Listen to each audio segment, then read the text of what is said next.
sort of problem solving and bringing, projects from an idea to a finished product that was producing clean energy. I really enjoyed it. It's all about progression, right? Like you can't keep doing the same jump over and over. You can't keep doing the same hit over and over. You can't keep doing the same trick over and over. It's always about progression. Small business is the ultimate challenge, and I refuse to be bored. Like, what's next? You know what I mean? That's kind of what I'm always asking myself. What's next? What can I do to better the business that I have? The wood industry is so diverse. There's so many different things you can do. Like, you can kill it with floating shelves. You can kill it with slabs. You can kill it with so many different things. Hey, welcome back to a brand new episode of the Woodpreneur podcast. This is your host, Steve. Today's guest is Brian Seitz from Urban Industrial Design. How you doing, Brian? Steve, appreciate you having me on today. I'm excited to have you on. Hey, why don't you tell everybody about UID? Is that how you go by? UID? Yeah, UID. Obviously, it's short for Urban Industrial Design. We're doing good, man. We're a custom furniture business out of Albany, New York, and we absolutely love what we do. Awesome. So tell us, how'd you get started? Yeah, so let's flash back to 2016. I had purchased my first home and completed a number of different renovations, and somewhere along the way, it was time for some furniture.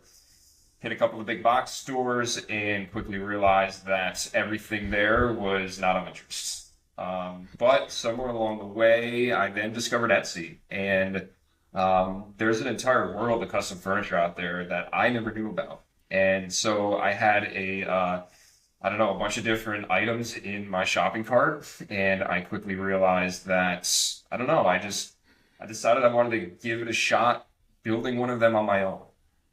And although I had no woodworking experience previously, I had mechanical experience. I'd worked on race cars and dirt bikes and stuff through, high school and college. So I wasn't afraid to work with my hands. So off to Lowe's I went, grabbed some 2x10s and, some metal pipe, some dark walnut stains, slammed it together and called it furniture, And at the time I was proud of it. I had my own desk. I had a coffee table. And so I'd actually built a wine rack. Posted some photos online. A buddy of mine said, "Hey, that's pretty cool. Can you build me one? And how much?" And something just clicked. And in the back of my mind, I was like, "Wait a minute, could I start a business? Could I be that Etsy store?" And I just ran with it. I had a little one-car garage, and I bought chop saw, table saw, a couple basic tools, and started Urban Industrial Design. It was, at the time, just an Etsy store, and I was doing anything and everything I could to build small, shippable products that were, attractive in style. Was that 7-8 years ago, like industrial farmhouse was a pretty big style, and it also matched my skill set at the time. So it was pretty easy for me to make a couple sales here and there. Obviously, friends and family are the biggest supporters at the beginning. And so for like the next kind of 6 months or so, nights and weekends, I was in my garage just figuring it out. Wow. That's wild. So what was your job before you went full-time doing this? So I had a 4-year business degree, and I actually ended up in the alternative energy field, specifically solar panels. And so for about 4 years, starting out as an installer, and then I jumped into the office. I did quite a bit of design. Ultimately, I ended up working alongside the structural engineer of the company, and I learned so much from him. And I really enjoyed it. I enjoyed, sort of problem solving and bringing, projects from an idea to a finished product that was producing clean energy. I really enjoyed it. So you were doing solar energy work. You decided to you bought a new house. You started to make your own furniture. Somebody caught wind of it, and then you were obsessed, and you just started building from there. Yeah, exactly. So I was pretty busy with work, but it obviously wasn't enough to go full time. I got kind of pushed into a corner. I walked in one morning to work, and there is HR. They shut down the entire office that morning. Almost 50 of us got let go. I was very fortunate that I was in a senior position, and I was one of the remaining skeleton crew that had 6 weeks to wrap up operations. So You'll the close down the initial, company. that specific office, the company essentially cut in Okay. half that day. They went from about 1,200 people down to roughly 550. The Albany Wow. office was one of the offices that was shut down, and so the initial shock of like, oh no, what am I going to do? But then you start thinking, and here's the opportunity in front of me. It was just Opportunity. me and my dog in my little house. Like, I think I was 24 years old, 25 years old. And so if I could run with this furniture business, what does that look like? And where would that lead me? I had no idea. But I knew and I trusted myself enough that I'd figure it out. Worst case scenario, I go get another job. That can happen. That's easy, but I'm not interested in the easy way out. So I had a 6 week heads up that I had to go full time with this business, and it was sink or swim.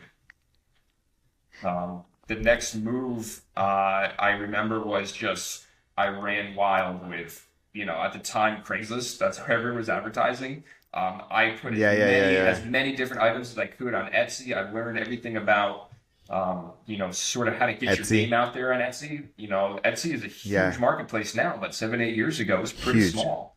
And the opportunity for sales was much bigger. I had a small severance from the company, so I invested in my own website.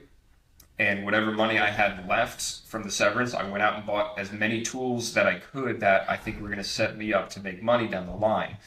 I can remember my very first day full-time in my shop, my little one-car garage, remember. I had this customer I'd been talking with, and he ended up putting a deposit down. He gave me like $2,500 cash that day. And I was like, Wow. man, this is great, and this might actually work. And yeah, just, I don't know, looking back, losing my job was one of the best things that happened. And the idea of getting another job didn't enter your mind at all?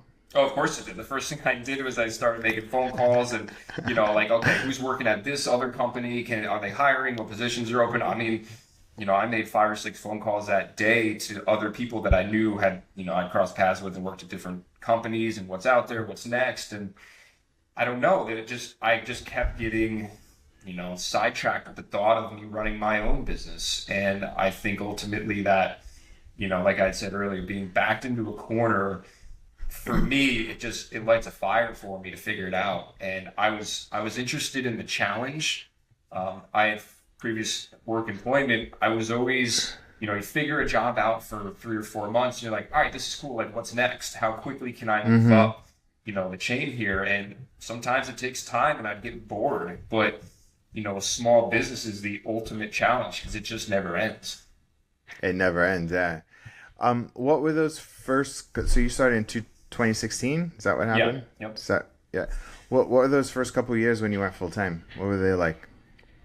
Man, they were wild.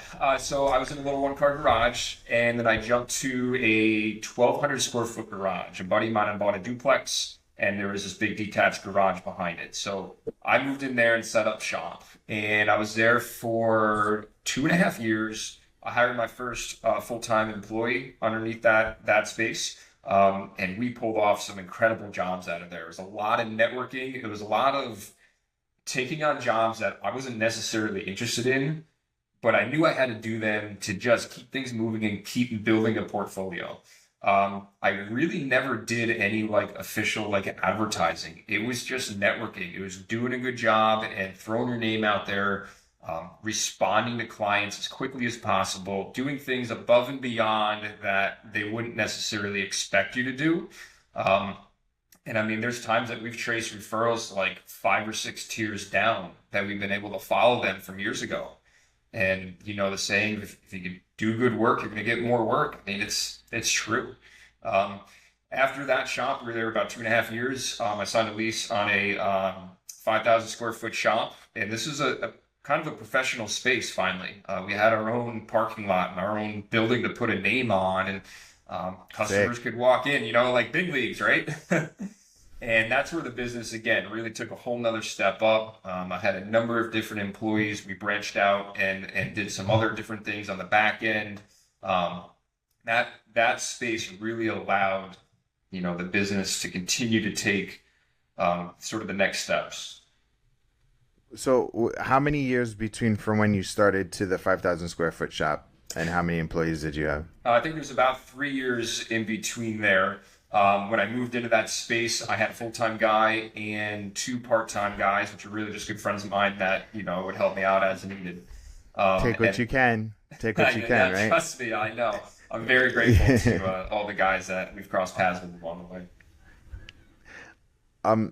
So about 3 years, one full time, you're full time, two part time, 5,000 square foot shop. What were you able to build with that? Like, what was your production capability at that level? So you had said I was full time. I was actually really double full time because that's the life that the business owner lives, man. It's a lot of work, but one of the things we actually did was we sort of made another business. And what it is a floating shelf business. And it's not under the name Urban Industrial Design.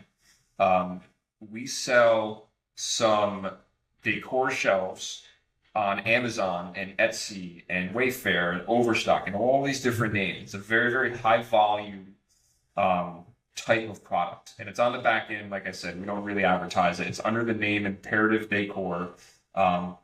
These are, decor shelves. They come in 15, 24, 36-inch lengths, a variety of different colors, a couple different sizes. And so there's about 35 to 40 SKU numbers.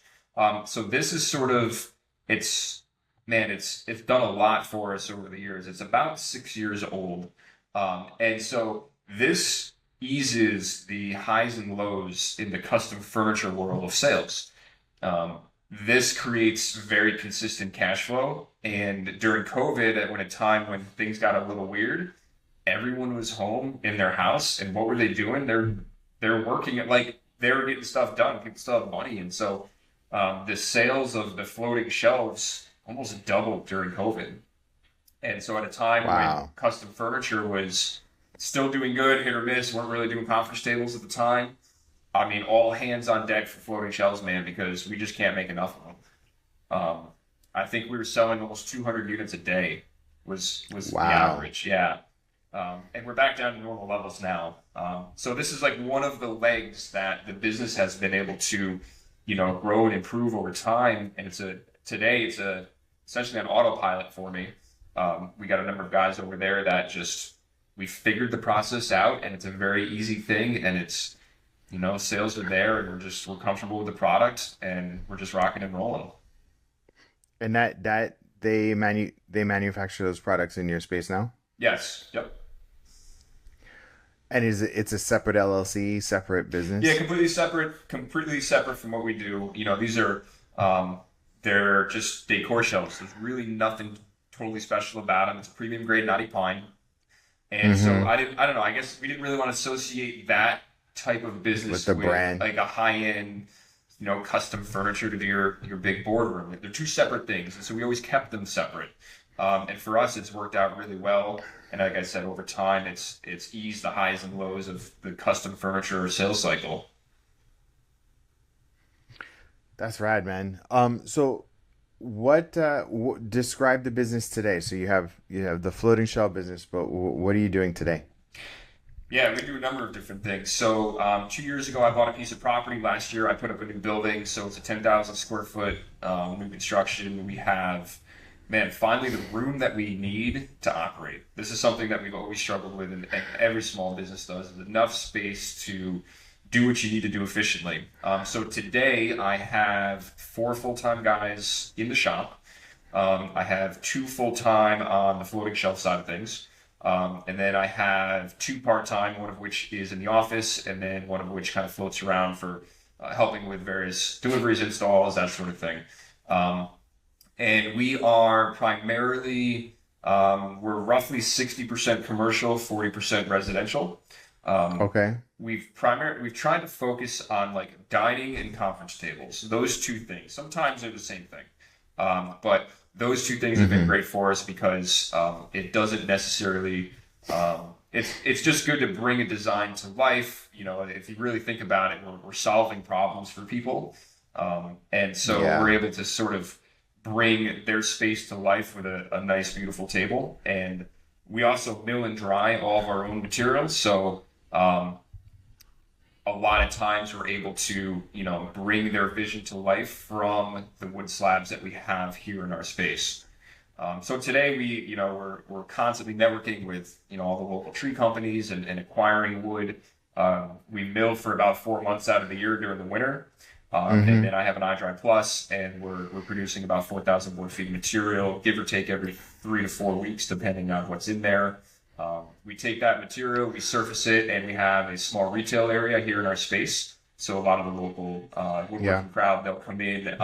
We're an epoxy dealer, so we have you know, epoxy, we have pigments, we have Starbond, we have monocoat, a lot of the stuff that some of these guys are looking for. And obviously we have quite a bit of wood here, so I don't know if some guys come in and spend $10 in the cutting board bin, or they're coming in and buying slabs to do their own table, anything in between.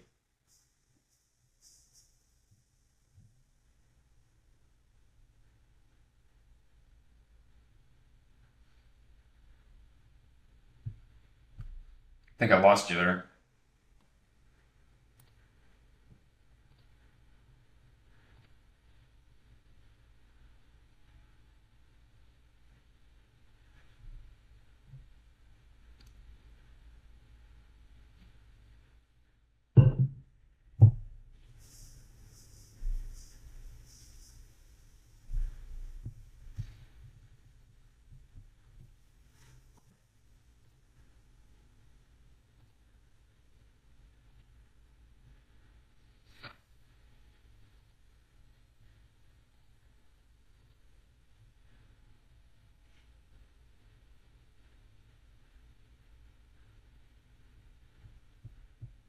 Right. Sorry about that. I don't know. Technology, man, you know. Technology. Um, yeah, what I was gonna say is, seems like you really, really diversified the business. Yeah, absolutely. So I don't know. It gives me a feeling of comfort, if you will, because we don't just do one specific thing. We have a number of Yeah. different things going on, and sometimes, you know, How did you arrive? How did you arrive at that model? Because some people, some people, they do, you know, custom. I get the custom with mainly focusing on commercial, some residential, but then there's like the slabs, the courses, the woodworking material. Did you notice a hole in your market, and that's how you started going down that route? um, the hole in the market found me, if you will. So Hmm. I along the way, I just started buying walnut trees because I was like, you know, obviously we're going to go out and go shopping for slabs. That's always fun, but I'm kind of paying like the retail price, right?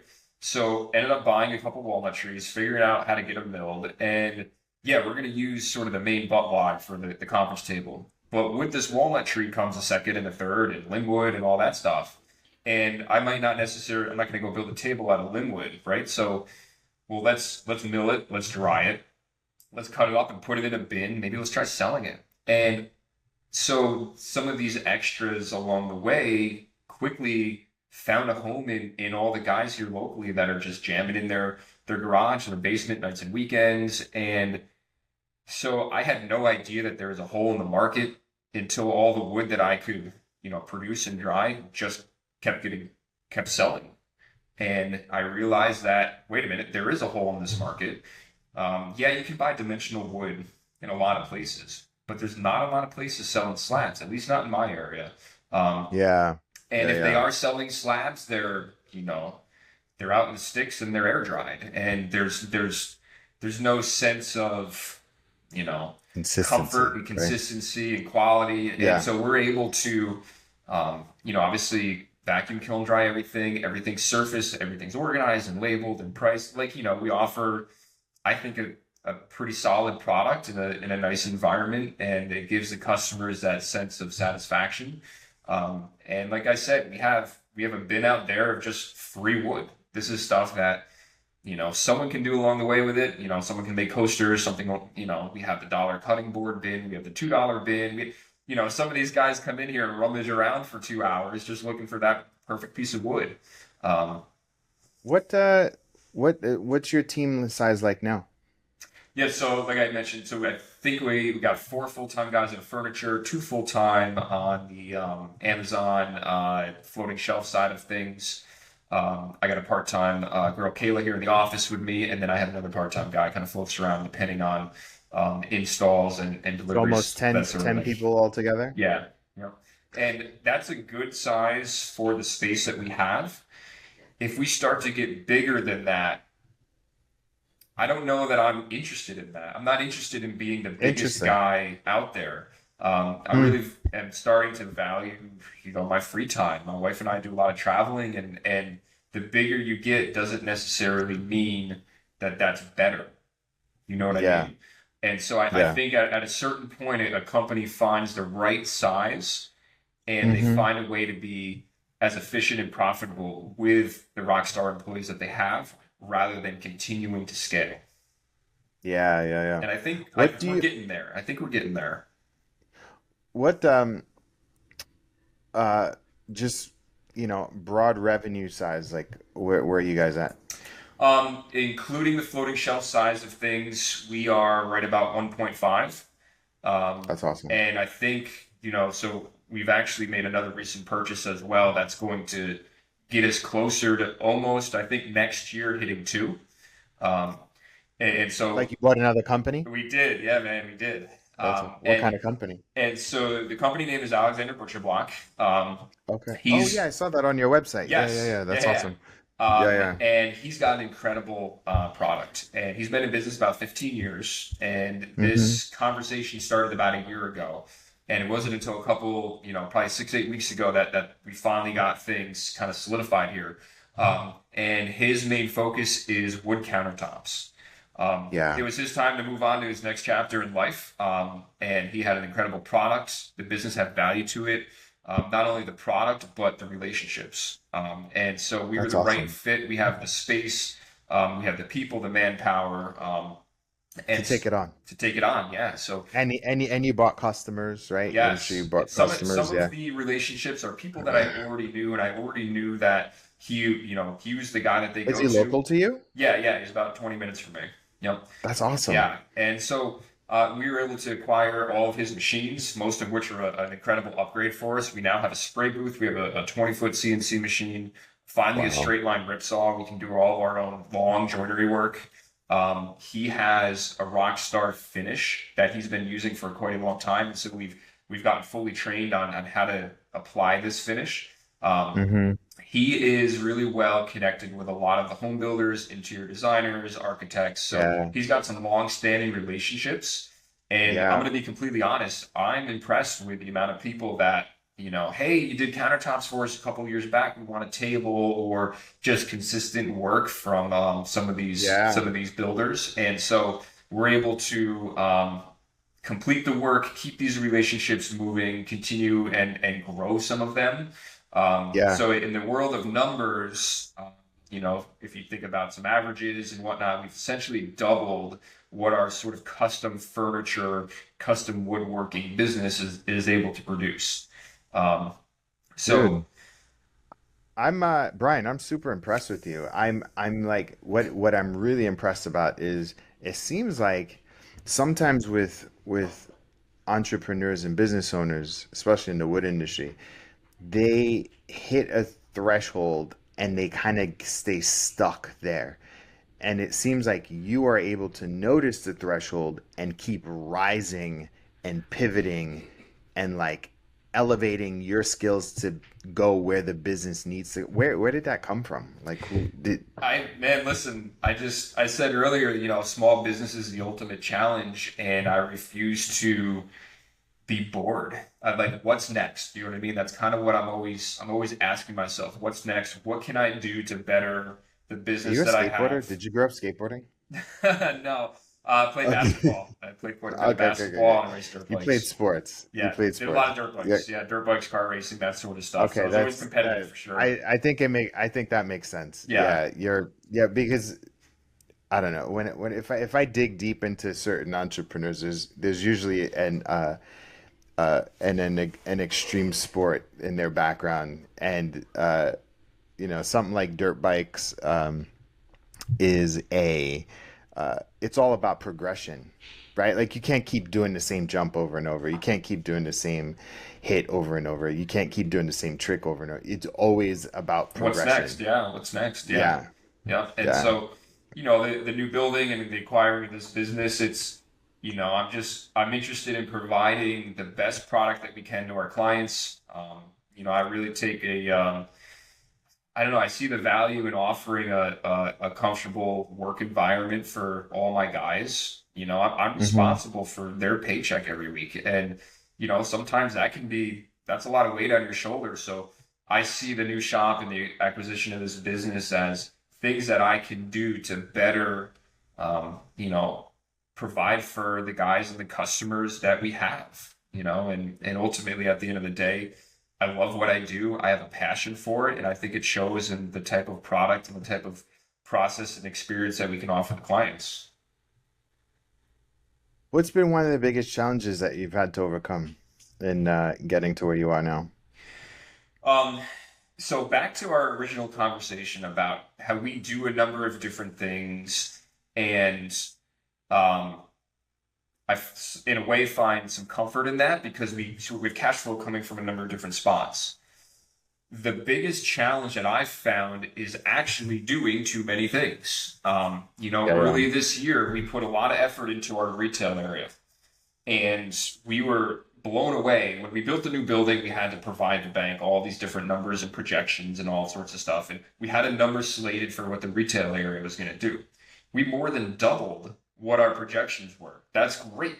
Everyone that was driving by, hey, I heard about you, or I've been watching this building go up, whatever it might be. I just wanted to stop in, and people were constantly showing up, and so we doubled those projections. So we put a ton of effort into the retail area, but then other parts of the business, like getting this new shop organized and outfit, was like we didn't have labor to do it, and then it's all of a sudden we're jumping to we need to reorganize the wood pile and spend a whole week on that, and so the challenge that I've faced is um, we have ideas, we have some really good ideas, but then something else, this other leg of the business needs more attention than this one. And so a lot of times the ideas that might be really good are sometimes forgotten about. And I've struggled with it's not that we need more labor, it's where do we put the labor that we have and how do we bring some of these incredible ideas to life when we have so many different legs going on. Yeah, yeah. That's fascinating. And it must be like a constant challenge of like where what do you put your attention to, and how and when, and what's the strategy, and then oh yeah, if I solve this now, what does it look like in 6 months? And you're like, okay, I'm not gonna think about 6 months. I need to think about right I know, man, I know. now. Yeah, I know. One of the specific examples might be like wood slabs, right? So we have so many wood slabs, hundreds of thousands of board feet of stuff. And the iDry is currently producing probably a little more wood than I can retail. Well, how do we establish, wholesale Yeah, clients? And this was one of our sure. ideas earlier this year. Let's wholesale slabs to guys that, need to get them or other builders or whatever the case might be.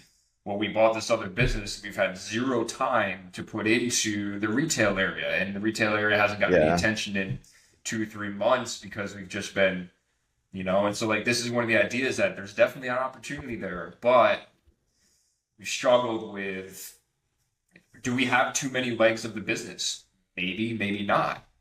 for Should sure. we dissolve one and put more focus on whichever one is making or we see as the better fit long term? Maybe. I guess I don't know. I go back and forth and I don't really have an answer. Yeah, for sure. Well, maybe we can answer that towards the end of the call, or work on something else. What's been the most rewarding aspect if you look back at your business and what you built over the past 7 years? Like you've come a really long way and built a, seven-figure business. You're employing people. Like, what are you most proud of? Um, When we deliver pieces, man, I don't know. Some of those customers are just ecstatic. We did actually a delivery a couple weeks ago. Really, just a truly beautiful spalted maple live edge dining table. It was an incredible tree, man. And so this is a local client, and she had done an addition renovation to her home, and we delivered this piece, and she just couldn't stop talking about it. She was FaceTiming her friends. Look at the table, we finally got it. She was just so happy, and I was excited to be able to do that for her, and I was also excited about the product that we delivered. Started from complete scratch, having no woodworking experience. What we were building is very different than what we're building today. I'm looking this table over, and I'm trying to find something wrong with it, and I couldn't. It was perfect.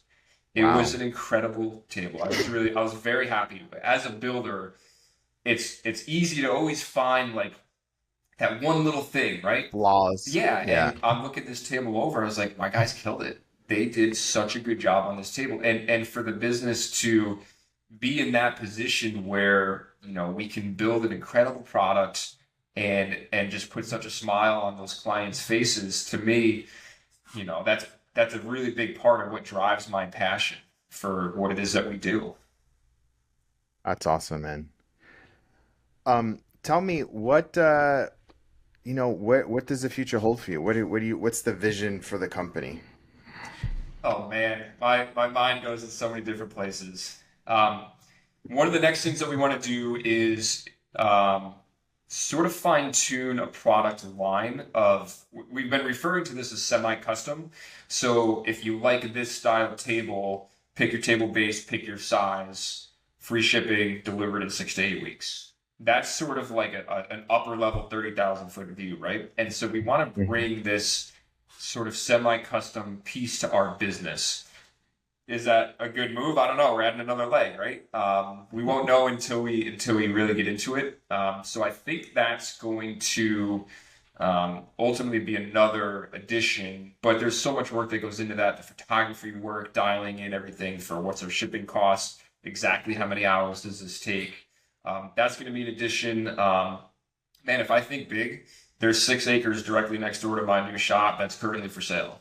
I want to buy it Right. and I want to build another building. I don't know, man. I run wild. I don't want to get too big, right? We talked about that. Yeah, yeah, yeah. But what's next? It's going to depend on how this new business acquisition does, and if it really does, give us the numbers that we really think it's going to, and that my crew of guys is able to hit the amount of production that we foresee happening next year. Um, Yeah. I really enjoy milling and acquiring wood. Do we want to go on the wood heavy side of things? I want to go that way too. um, That's awesome. you know what I That's mean? So awesome. there's a lot of different avenues, and I enjoy the challenge of it all. But Hmm. it's really going to kind of be based on my guys, and every time that I'm considering kind of what's the next move, I always have a team meeting. I'm like, guys, like, here's what I'm thinking. Like, what are your thoughts? And if Yeah. if the guys are all like, yeah, let's head down this route. I don't know. I value our team, and I kind of value what my guys think. It's not just me. It's a team here, and I don't know. It's always cool to think about what's next.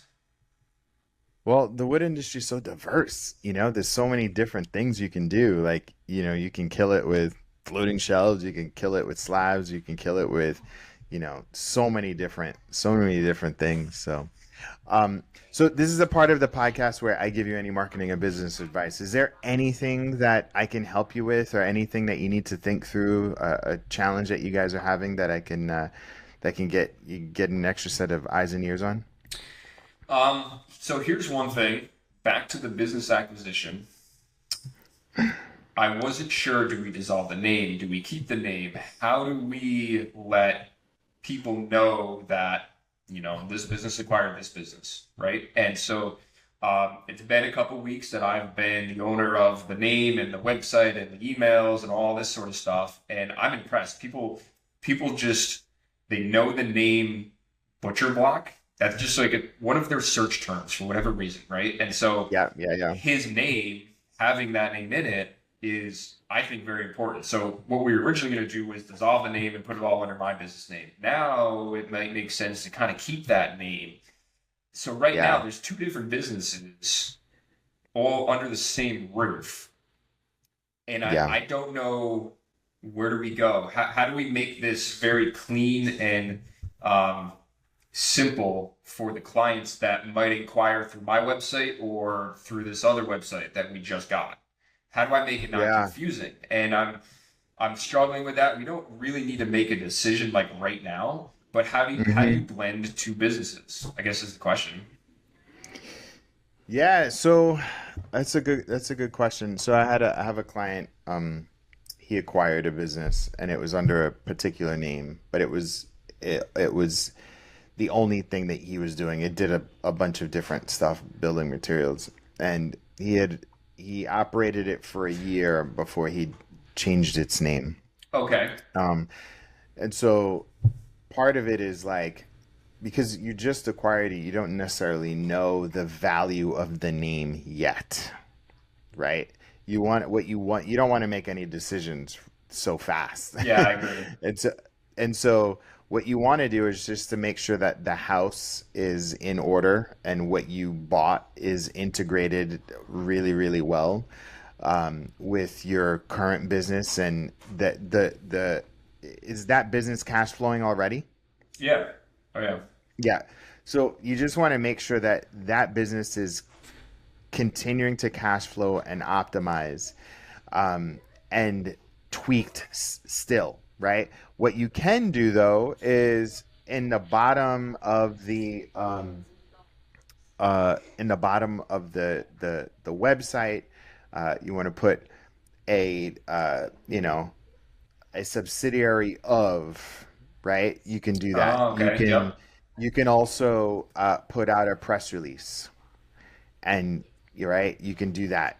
You can, again, I would probably put out a press release and see if you could get some press.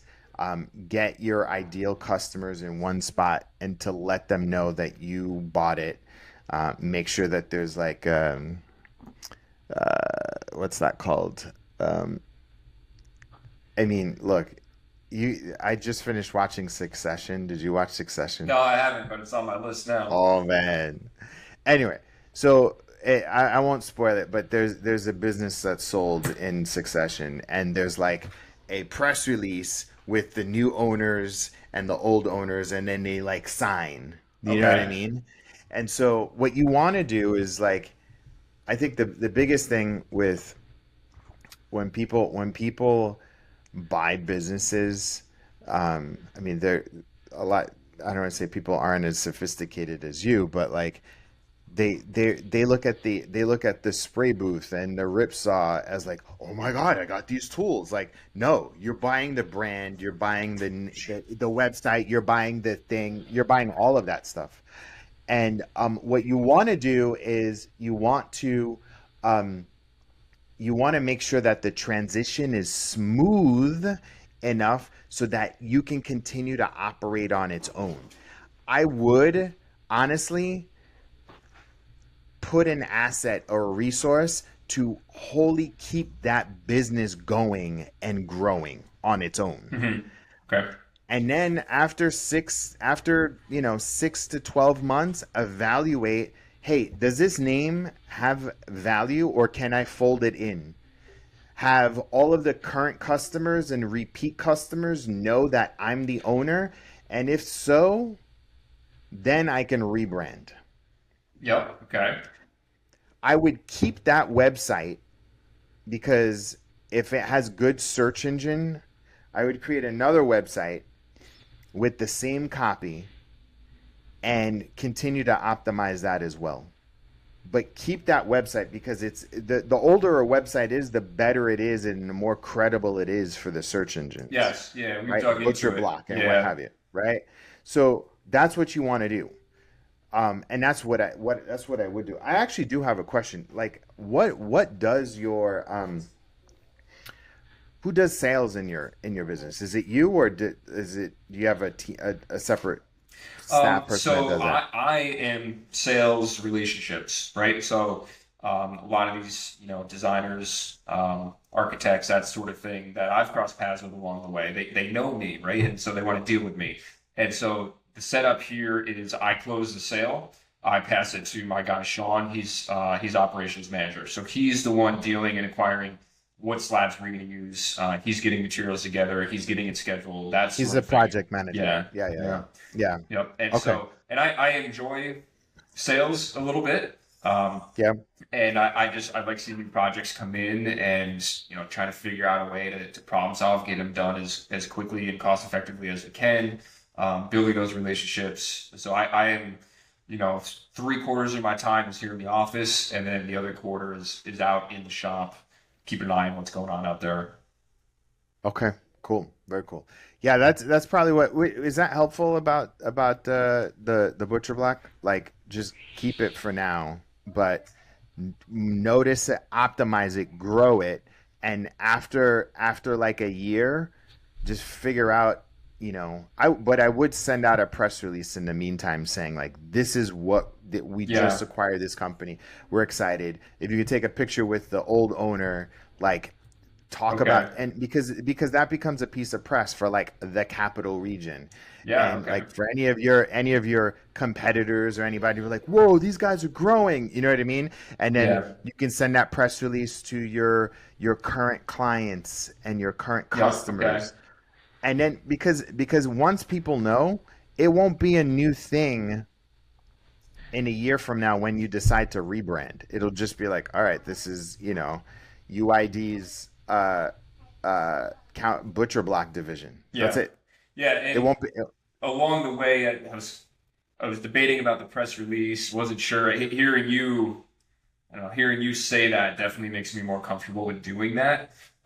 We've just kind of been floating it along. We've used the word merged a couple times, just so there's no an exit. We took on about 25 jobs from him, and so these are clients that were, oh well, what happened? You sold your business while my job isn't going to be the same products. You know what I mean? So temporarily, we've kind of been using the word merge, but I'm more comfortable now with the press release. I think that's a good move. I think it's the right thing to do.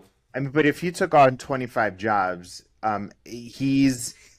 is he still involved? Do you have Yeah. Oh like yeah. a bridge period? Yeah. Yeah, dude, just like We're trying to get through make that him right make now. make him like a general manager or a VP, or the head of the butcher block division, Yeah.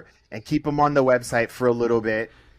Put you as the new owner, and then keep them on for like a year, and then like maintain, grow, and then rebrand. But in the meantime, put a press release out, like put a press release out, and then put on the bottom of the website a link to UID, and says a division of UID. You know what Yeah. I mean? Yeah. Yeah. Yeah. That Is definitely that helps. helpful? Yeah. That helps. Keep Cool. an eye out for the next newsletter because it should be in there. Yeah, yeah, yeah. Awesome, man.